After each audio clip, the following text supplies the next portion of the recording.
So you have a web-oriented language, you have a Rust-style dialect, and you have a high assurance language, which means it's choose your own adventure. Are you building government scale applications for NASA, which the foundation's building a relationship for? Or are you building, your latest and greatest web application and you want to move fast and break things? Well, you can do all of that, in the Cardano ecosystem, and you don't have to make any sacrifices.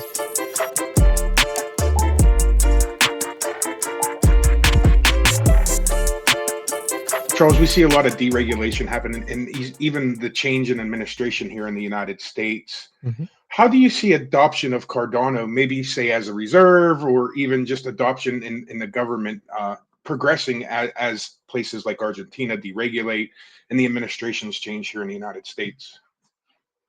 Well, I think it's a bullish environment for any cryptocurrency project. Cardano is going to do very well because we're considered kind of a gold standard. We're one of those coins that's just always around, like XRP and other things like that. It's like if you live long enough, they forget why they hate you, and they're like, I guess we can use those guys.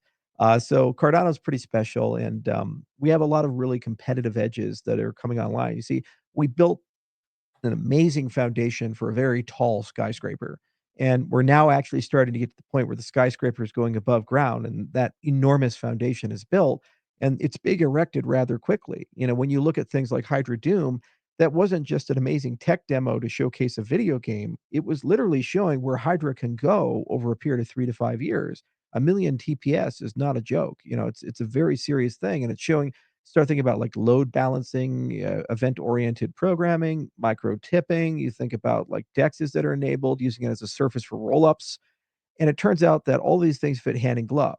So we'll be the best place for an optimism style thing. We'll be the best thing for a data availability style thing. And you can use heads as kind of watchers to do event-oriented programming to kind of watch things on the chain and make decisions, and ultra high TPS rate with fast finality.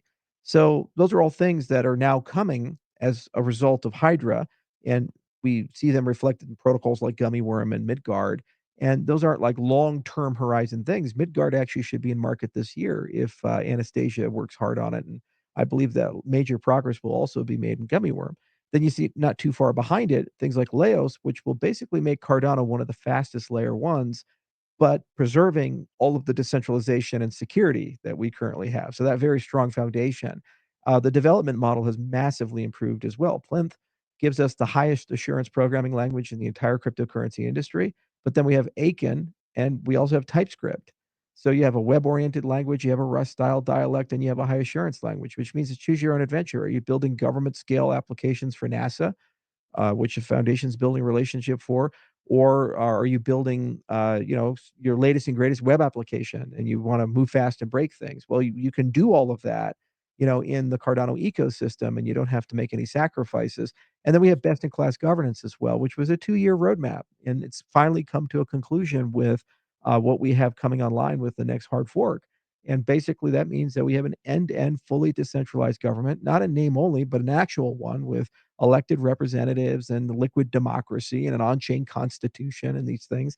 And the Treasury is activating as a direct consequence of that. There's over $1.5 billion of value in the Cardano Treasury, which is coming online as a result of the governance coming online for an annual budget.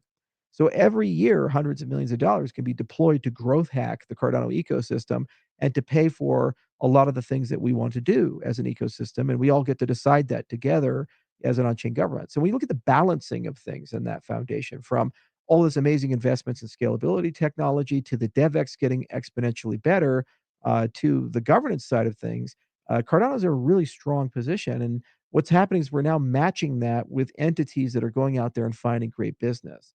So what we're focused on a lot in IO, in addition to building Cardano, is building on Cardano.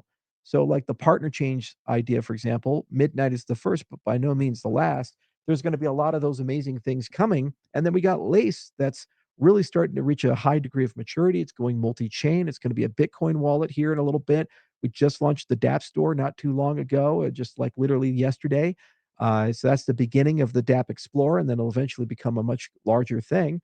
Bitcoin DeFi is also coming. That's an incredible USP for our ecosystem. And there, Cardano is going to be the best place to enable smart contracts on Bitcoin. Low latency, high performance, low cost contracts that you pay in Bitcoin for. So that's really powerful, and that opens a $2 trillion marketplace up. And all of the UTXO chains are going to benefit, whether it be Ergo or Cardano or Nervos or anybody who's like in the right side of this, as opposed to people who are on the Ethereum style account world.